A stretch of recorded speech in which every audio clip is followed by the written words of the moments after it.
Yo, I'm back with another one. Let's hear what B Soul's talking about today. Let's get it. The NBA community right now is just grasping for straws. Listen, this is Colin Cowherd and his take on Anthony Davis in the Olympics. Let's just hear him out, man. Some of y'all probably already read what he said, but I was so anti-AD when we started doing this podcast together. I went like 2 years. I'm like, it's a dad bod. He doesn't work out. He's out of shape. He never plays hurt. Take Jokic out. I'm not sure there's a big I'd take over him, including Giannis. You cannot mistake Anthony Davis in a game. Dominant defender. He's gotten significantly more physical to me. I don't know what happened. This is the AD we thought we were getting out of college, and he just wasn't emotionally ready for it. The reason why we're seeing him be so physically dominant now is he just is in a really good physical place. And I think that's gone a long way. A lot of the focus has been on what he hasn't been since the bubble. Like, he hasn't been knocking down all these crazy jump shots the way he did in the bubble. And that's true. But he's improved so much as a passer, his overall feel for the game. He is a lot better at those short shots. He was awesome against Jokic. He was awesome most of the tail end of the season. AD has been playing in the calendar year 2024. He's been playing at an MVP level, and he deserves. Thank you. I agree with this guy. Like, I don't know what Colin Cowherd talking about. He low-key chat. I mean, he's not chatting, but he is low-key. Bro, AD's been playing like that for the season. Since the season, he's been playing like that. So it just carried over into Olympic basketball. He just looks better in Olympic basketball because the players they're not as good, but nobody's as good as Team USA. Their team is like crazy good. So AD is like, he's doing what he's best at. You know what I'm saying? So yeah, of course he's gonna look good, but he was doing that in the league. So I don't know why, everybody looking at AD now. I mean, obviously we know why. He's playing mad good, but yeah, he was doing that in the league. By the time they take notice, for real. Deserves more credit for that. Now, I do agree with this guy right here. I don't know his name off the top of my head. In terms of the fact that I feel like Anthony Davis has become extremely underrated over this last year, in my opinion.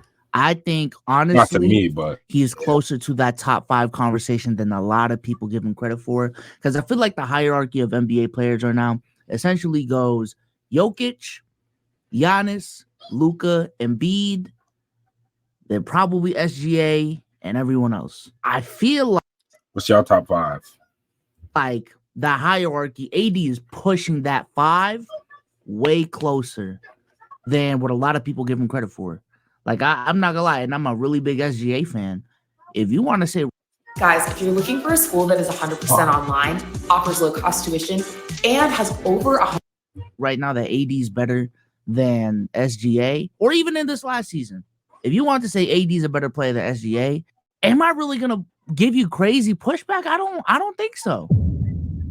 I don't think so. I don't think that's the worst take in the world. Me personally, I'm still taking SGA over AD, but I don't think that's something to really scoff at. If you want to take AD over Tatum, if you want to take AD over LeBron, if you want to take AD over Donovan Mitchell, Kevin Durant, there is no shame in that. However, I will say this. I personally think Colin Cowherd is reaching with this first part of the take. Let's hear it back again. I was so anti-AD when we started doing this podcast together. I went like 2 years. I'm like, it's a dad bod. He doesn't work out. He's out of shape. He never plays hurt. Take Jokic out. Dad bod is crazy. Out of shape is crazy. He's one of the best athletes in the world. Like, 6'11", 6'10", moves like a guard. Strong, can jump, fast, runs like a gazelle. I don't know what. And he's like coordinated. He's coordinated, like can handle, has hand-eye coordination. Like, I don't know what he's talking about, bro. That bod is crazy because everybody was talking about AD beefing up before the season even started. During the summer, we saw clips or whatever. He looked Aki. So yeah, that bod is crazy. I'm not sure there's a big I'd take over him, including Giannis. You cannot mistake Anthony Davis in a game. Dominant defender. He's gotten significantly more physical to me. I don't know what happened. This is the AD we thought we were getting out of college, and he just wasn't emotionally ready for it. So my problem with Colin Cowherd's take is the fact that the Olympics is changing his mind. Yeah, he's been doing two games into the Olympics is what's changing his mind. Because I would just really hope that those exhibition games aren't the reason why he's changing his take. But 2 games into the Olympics, after being a self-proclaimed AD hater by his own words, is changing his mind in regards to how good AD is. And now he's also making a commentary on how good Giannis is, Embiid too. That is what's changing your mind. And to be honest with you, I have a bigger problem with something going on in the NBA community this summer that I think Colin Cowherd and what he just said is just an example of. For some reason, this summer, compared to any other summer, and even if you want to count other Olympic years, 2020, 2016, 2012, I understand social media wasn't what it was back then, but I've never, ever seen an Olympics where so many people are trying to push NBA-related narratives, NBA-related agendas because of said Olympics. I've never seen so many people trying to push these ranking changes, whether it's Nick Wright, because I want to look at what Nick Wright had to say Embiid, about LeBron James. They are the 2 most rightfully so. He's not wrong, bro. Like, bro, people been dunking on Embiid because, he ain't getting no minutes and shit like that. Or he's just been playing bad throughout almost every game. He's been playing pretty bad. Or it just doesn't look like he's a good fit on the team or whatever. Just because of skill sets of, like, what he's used to doing in the NBA. Different rules, different role. He has to get adjusted. And it's his first time playing. You know what I'm saying? So I think almost everybody else has played some form of Olympic basketball before, besides Joel Embiid and Steph. I'm pretty sure Steph. But yeah, almost everybody on that team has played some type of form of Olympic basketball, whether it's FIBA or the actual Olympics type shit. So yeah, he just has to figure it out. But Jason Tatum, yeah, he got no minutes. It's just matchups. When you have a team that great, like Team USA, like how many good players are on that team? Like some players really don't have to play every night because they're just so much better than the other team. So it's really about how you want to play matchups. Of course, they could still lose a game if the wrong matchup is out there on the floor for the team that they're playing against. But that's why, like they got to put certain players out there so they can just dominate the game like they're supposed to. Olympians ever on the men's side of things. So neither is surprising. True. Both is frustrating, though, Wilds. And I don't mean to turn it something negative, but I will just for a moment. I can't watch Durant and LeBron do this and not get angry at their franchises. I can't. And the Suns, you're mad at? The Suns and Lakers both. Why does the most advanced health and fitness wearable not have a screen? Because Whoop is designed to keep you in the zone. The minimal.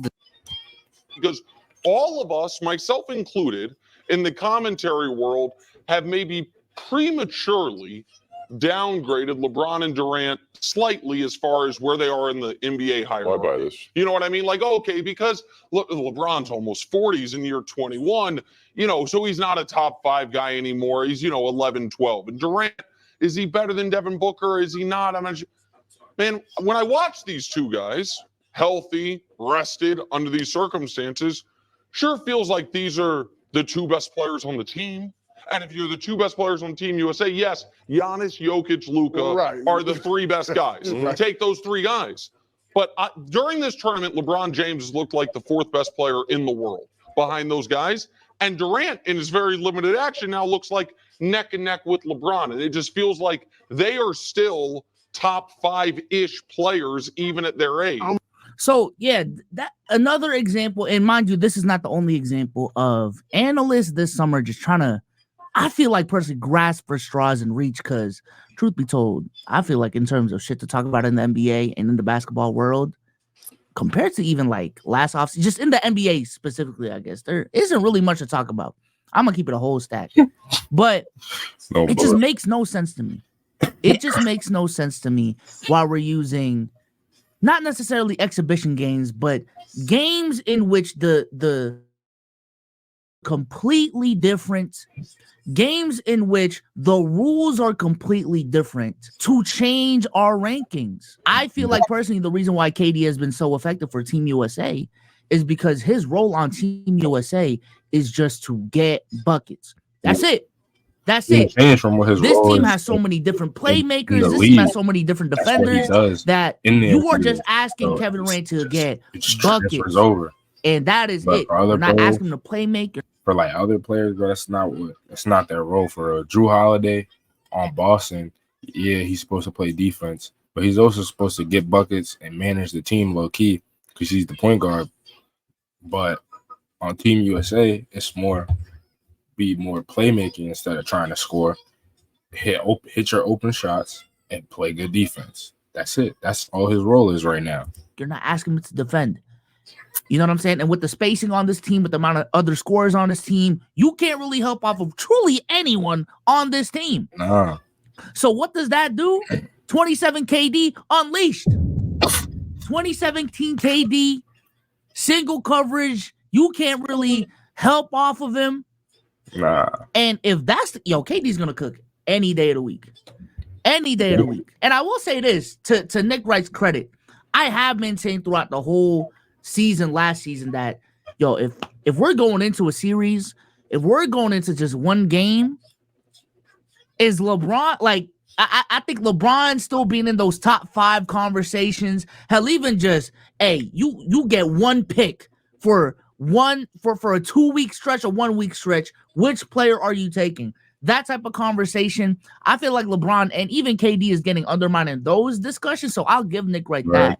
But the context of ranking NBA players to me has always been what you do in the NBA, has always been what you do in the NBA relative to your role, Let's just stay has always been what you do in the 82 games that you do in the NBA, what you do in the playoffs, and not these games where your roles are completely different. Yeah. Completely different. Exactly. You know? So I don't know. I just don't like it. Like, people tried to pull it off when Tatum didn't get when he did get 0 minutes against Serbia. But it makes sense. Top 5 player not getting any minutes on Team USA. What does that mean? What does that say about Tatum? Those are nasty takes. Huh? You got a team with all the best guys in the world, and he's getting 0 touches. Is he really top 6? Is he really top 5? Now, mind you, the top 5 conversation has always been up for debate. But just the nastiness, you know. And then the next game, Embiid gets benched, and now Colin Cowherd, I don't know if that's what sparked Colin Cowherd bringing up that take. Now Colin Cowherd is talking about, is Embiid even better than AD? I've heard some people try to push that lately. When I feel like personally, the reason why Embiid isn't as effective on Team USA compared to the NBA is because in the NBA, the offense revolves around Embiid. You know what I'm saying? While on Team USA, AD is more of a AD is just a better defender than Joel Embiid, in my opinion. And number 2, offensively, Embiid is more of a play finisher. He's more of a lob threat than Embiid. You know what I'm saying? He can run the transition a little bit better than Embiid. So all of these things, more like versatile. He's a better dump off guy than Embiid. So in my opinion, a better pick and roll partner than Embiid. So all of these things, in terms of AD skill set, AD works better for Team USA than Joel Embiid. But that doesn't mitigate the fact that in the NBA setting, relative to what, you know, their situations are in the NBA, that Embiid is still a superior offensive player to AD, in my opinion. Then defensively, the gap is mitigated by the fact that Embiid is going out there dropping 35, 36 a game. To me, I feel like Embiid, when you compare AD and Embiid, I'll take AD over and over again. And just offensively, we could just keep it just offensive to go off what he said. Like, offensively, I feel like because AD can do all of that off the ball, and then as we see on the Lakers, when he has the ball in his hands, he's still good. He's still, like, just as good as Embiid with the ball in his hands. You know what I'm saying? If you're feeding him, like if you need a bucket on the Lakers, we know if we need a bucket, we're going to AD. Sometimes it doesn't happen, and that's coaching or players not feeding him or whatever. But when we need a bucket, we go to AD. So yeah, like a bucket is a bucket, bro, in my opinion. So it don't matter how you get it. It's just if you get it or not. So yeah, that's why I would take AD, because on the ball or off the ball, he's like off the ball. It adds like a asset, another like realm to his game or whatever that Embiid just doesn't have. So I'll take more offensive versatility than Embiid just being really, really, really good at scoring when he has the ball in his hands. You know what I'm saying? And like stopping the offense, jabbing, mid range, bait fouls, getting to the free throw. Like that's like extremely like good to have. But I'll take more offensive versatility any day of the week. Good video by B Souls. You know what I'm saying? We'll keep reacting to his content. I like it. I like watching his vids. Stay tuned though for some more vids. Like and subscribe too. Appreciate y'all.